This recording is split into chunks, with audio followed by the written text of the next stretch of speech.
Hello friends, आज के इस वीडियो में हम लोग पढ़ेंगे noise in PCM, noise in pulse code modulation system. First होता है चैनल नॉइज़।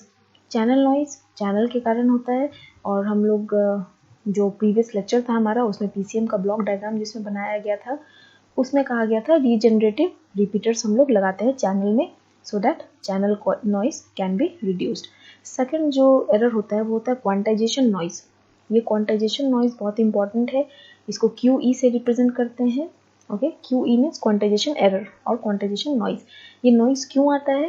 क्योंकि हम लोग सैम्पल वैल्यू को राउंड ऑफ करते हैं क्वांटाइज लेवल से 0.8 वोल्ट है उसको हम लोग राउंड ऑफ कर देंगे या क्वांटाइज कर देंगे 1 वोल्ट से, तो यहाँ एरर आ गया 0.2 वोल्ट का, तो वो एरर क्या है? क्वांटाइजेशन एरर है। तो क्वांटाइजेशन एरर क्वांटाइजेशन के कारण होता है और हम लोगों ने पहले पढ़ा है कि क्वांटाइजेशन एरर मैक्सिमम हो सकता है plus minus delta by 2। Delta क्या है? स्टेप साइज है। तो अब हम लोग को नॉइज़ क्या करना रहता है? कम करना रहता है। हम लोग चाहते हैं कि किसी भी सिस्टम में नॉइज़ कम हो। कम अगर नॉइज़ कम चाहते हैं तो उसके लिए क्या होगा? हम लोग को स्टेप साइज कम करना होगा, क्योंकि जो एरर है वो इक्वल्स टू है स्टेप साइज बाय 2। अगर हम स्टेप साइज कम कर देते हैं तो हमारा नॉइज़ कम हो जाएगा। स्टेप साइज कम करने के लिए क्या होगा? स्टेप साइज क्या होता है? वी मैक्स माइनस वी मिन बाय एल। एल की जगह 2/n लिख सकते हैं। अब अगर हम चाहते हैं कि स्टेप साइज कम हो तो हमें क्या करना होगा? वी मैक्स वी मिन जो है ये हमारा सिग्नल है, इसको हम चेंज नहीं कर सकते। हम लोग सिग्नल को चेंज नहीं कर सकते हैं क्वांटाइजेशन कम करने के लिए। हम लोग क्या कर सकते हैं? ये चीज़, ये जो n है 2b कांस्टेंट है, ये n, इसी n को हम चेंज कर सकते हैं। ओके, तो अगर स्टेप साइज घटाना है तो n को क्या करना होगा? ये स्टेप साइज और 2/n इनवर्सली प्रोपोर्शनल है। कैसे? तो ये स्टेप साइज न्यूमरेटर में है, यहाँ ये n जो है वो डिनोमिनेटर में है, इसलिए स्टेप साइज और n इनवर्सली प्रोपोर्शनल। अगर हम n को बढ़ाते हैं तो ये 2/n का वैल्यू बढ़ेगा। तो मान ले, और ये वाला जो वी मैक्स माइनस वी मिन है, अगर मान लेते हैं इसका वैल्यू है 10। ओके, अब अगर हम ये डिनोमिनेटर वाले वैल्यू बढ़ाएंगे, मान लेते हैं पहले हम 2 से डिवाइड कर रहे हैं तो आंसर आएगा 5। अब अगर हम 2 से डिवाइड नहीं करके 4 से डिवाइड किए तो 10/4 आंसर क्या आ जाएगा? 2.5। तो जैसे जैसे डिनोमिनेटर बढ़ेगा मेरा जो वैल्यू है स्टेप साइज का वो कम होते जाएगा। ठीक है, तो क्या पता चला कि स्टेप साइज कम करना है तो हम लोग को नंबर ऑफ बिट्स जो है n वो बढ़ाना होगा। मतलब अगर क्वांटाइजेशन एरर हम लोग कम करना चाह रहे हैं तो हम लोग को स्टेप साइज कम करना होगा। स्टेप साइज कम करने के लिए नंबर ऑफ बिट्स बढ़ाना होगा। अब यहाँ पे हमारे पास दो केस है। ओके, पहला केस है हमारे पास एक सिग्नल है जिसका कि वी मैक्स और वी मिन है 4 से -4। ओके, 8 वोल्ट का। अब उसका स्टेप साइज बोल रहा है 1 वोल्ट, n है 3। ठीक है, n 3 मतलब नंबर ऑफ बिट्स 3 है, तो उसके कॉरस्पॉन्डिंग लेवल्स जो होगा वो क्या होगा? 2 to 3, तो 2 × 4 × 8 मतलब 8 लेवल। तो अगर 8 वोल्ट है डिवाइडेड बाय 8 करेंगे तो स्टेप साइज 1 आएगा। ठीक है, ये इस फॉर्मूला के हिसाब से भी ये सही है। अब एरर कम करने के लिए एक और केस क्या कर रहा है कि हमको स्टेप साइज कम करना है, तो यहाँ पे क्या किए हम लोग? ये जो वोल्टेज था -4 to 4 इसी को कम कर दिए, -2 वोल्ट से 2 वोल्ट कर दिए। अब क्या होगा? अगर हम फिर भी 3 बिट्स यूज कर रहे हैं तो अब मेरा जो रेंज है डायनामिक रेंज वो हो गया 4 वोल्ट। ठीक है, वी मैक्स माइनस वी मिन डिवाइडेड बाय 2⁻3, तो अब मेरा डेल्टा जो आ गया 1/2 आ गया। तो हम लोग क्या कह सकते हैं कि क्वांटाइजेशन एरर कम हो गया? नहीं कह सकते। क्यों? क्योंकि हम लोग ये सिग्नल का जो ये वोल्टेज लेवल था उसी को चेंज कर दिया, मतलब सिग्नल को ही चेंज कर दिया, इसलिए ये केस गलत है। अब इस केस में क्या है? यही सिग्नल था। क्वांटाइजेशन एरर कम करने के लिए हम लोग क्या किए? देखिए यहाँ पर सिग्नल रेंज सेम है, वी मैक्स वी मिन सेम है, नंबर ऑफ बिट्स हम लोग बढ़ा लिए। अगर हम नंबर ऑफ बिट्स यहाँ पे 4 लेते हैं तो क्या हो जाएगा? 2⁴ मतलब वो 16 हो जाएगा, और टोटल जो रेंज है हमारा वो है 8, तो 8 डिवाइडेड बाय 16। तो अब क्या होगा? मेरा जो स्टेप साइज है वो 1/2 वोल्ट हो गया। तो ये चीज़ सही है क्योंकि इसमें क्वांटाइजेशन एरर हम लोग कम कर रहे हैं नंबर ऑफ बिट्स बढ़ा करके, वोल्टेज लेवल नहीं चेंज कर रहे हैं। लेकिन इस केस में क्या था? वोल्टेज लेवल हम लोग चेंज कर दे रहे थे। स्टेप साइज यहाँ भी कम हो रहा था लेकिन वोल्टेज लेवल चेंज करने पे, जो कि गलत था। ठीक है, तो हम लोगों को क्या पता चला कि पीसीएम सिस्टम में हम लोग अगर n नंबर ऑफ बिट्स जो है वो अगर बढ़ाएंगे तो स्टेप साइज कम होगा, स्टेप साइज कम होगा तो क्वांटाइजेशन एरर कम होगा। ये तो एक एडवांटेज हो गया। लेकिन हम लोग जैसे जैसे n का वैल्यू बढ़ाएंगे तो बैंडविड्थ क्या होगा? बैंडविड्थ रिक्वायरमेंट फॉर ट्रांसमिशन वो भी तो बढ़ते जाएगा ना, क्योंकि बैंडविड्थ हम लोग क्या देखे थे? RB/2। ठीक है, और RB = NFS, मतलब किसी भी सिस्टम का पीसीएम सिस्टम का बैंडविड्थ क्या होता है? NFS/2। अब अगर हम n बढ़ाते हैं तो NFS भी तो बढ़ेगा, मतलब बैंडविड्थ बढ़ रहा है सिस्टम का, तो ये PCM सिस्टम का ड्रॉबैक है।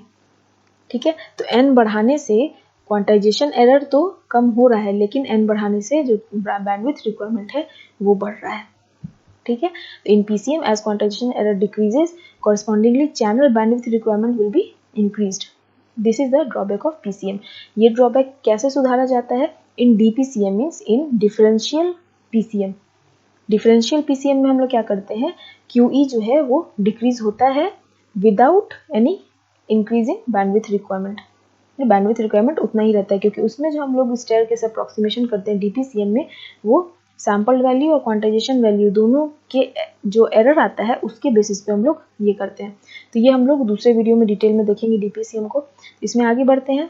अब हम लोग को निकालना है signal to quantization noise power. जैसे हम लोग सिग्नल का SNR निकालते हैं सिग्नल टू नॉइज पावर, यहाँ PCM में हम लोग signal to quantization noise power निकालेंगे। इसमें हम लोग क्या करें, मान लेते हैं हमारे पास सिग्नल है AM cos 2π FMT, तो सिग्नल पावर क्या हो जाएगा A²/2R।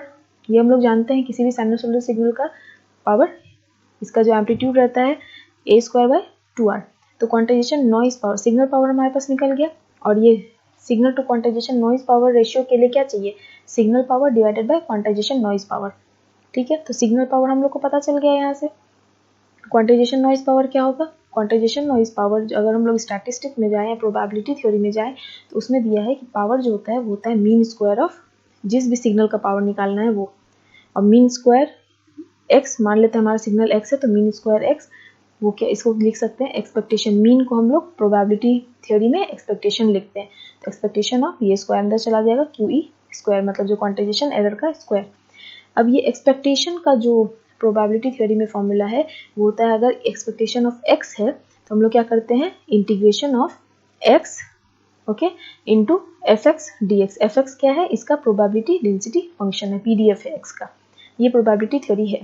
तो हमारा जो नॉइज पावर है वो क्या हो जाएगा, एक्सपेक्टेशन मीन्स इंटीग्रेशन x की जगह यहाँ क्या है QE स्क्वायर, तो QE स्क्वायर इंटू FQE, मतलब इस फंक्शन का PDF इंटू DQE। यहाँ पे अगर हम लोग मान लेते हैं कि अगर ये एक्सपेक्टेशन ऑफ x होता तो x fx dx, लेकिन यहाँ पे QE स्क्वायर है इसलिए QE square FQE into DQE।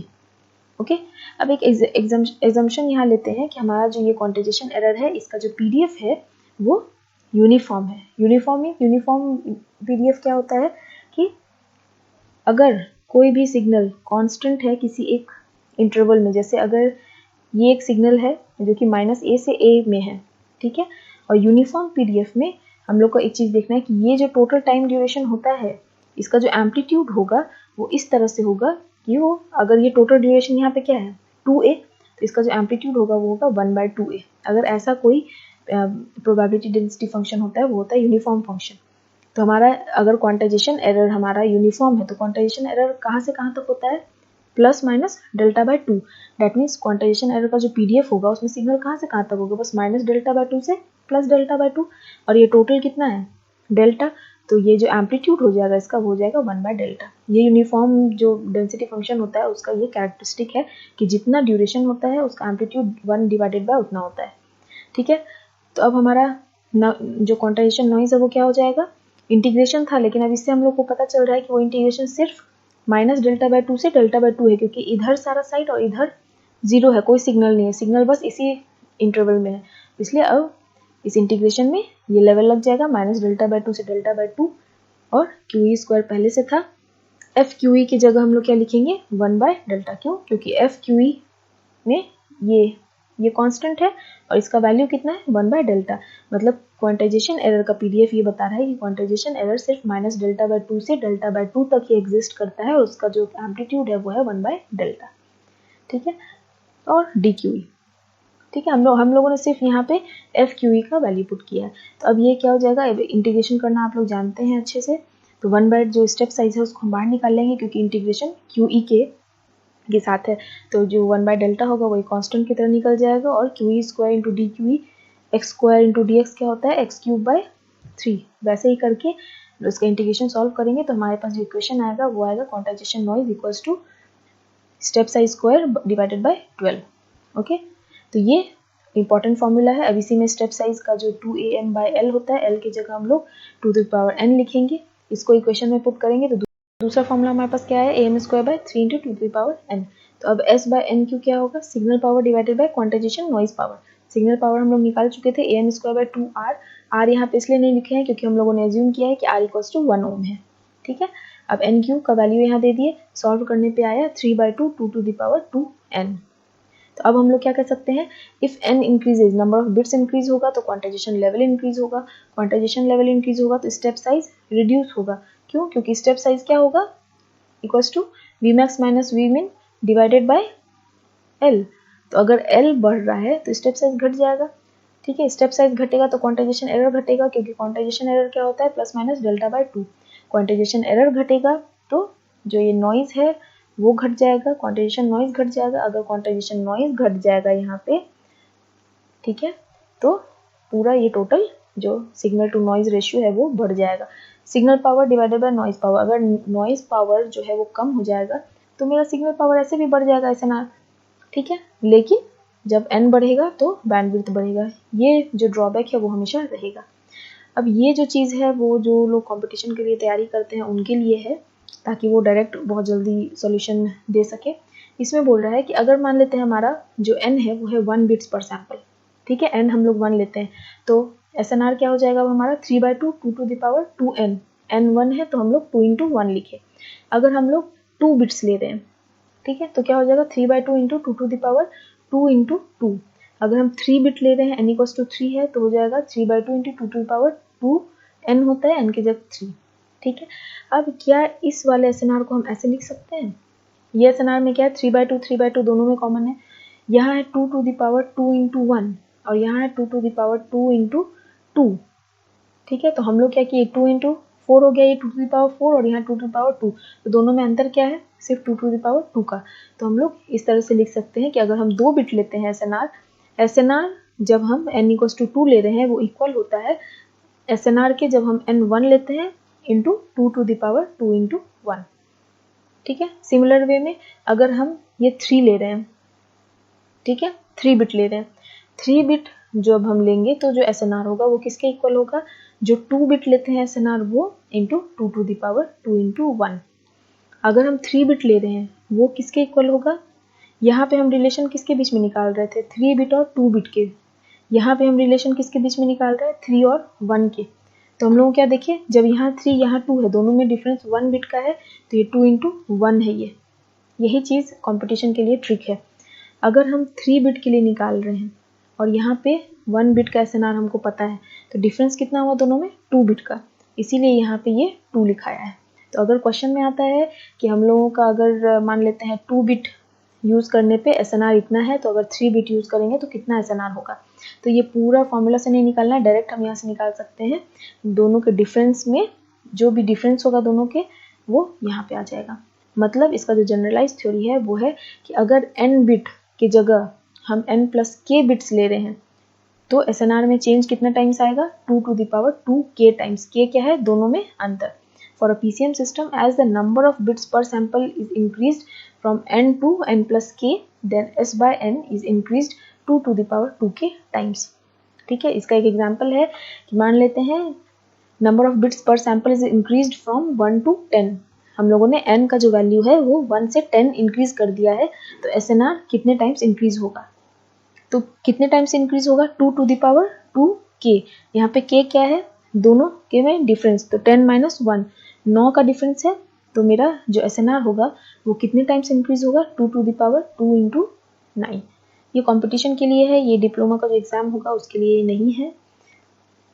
अब अगर SNR को हम dB में लिखना चाहें तो क्या होगा, SNR का हम लोग फॉर्मूला देखे थे, SNR को dB में कैसे लिखते हैं, 10 log SNR। यही लिखा हुआ है, SNR का फॉर्मूला यहाँ पुट कर देंगे 3/2 × 2 × 2n। लॉग में जो मल्टीप्लाई होता है वो प्लस में बदल जाता है, ये आप लोग को पता है।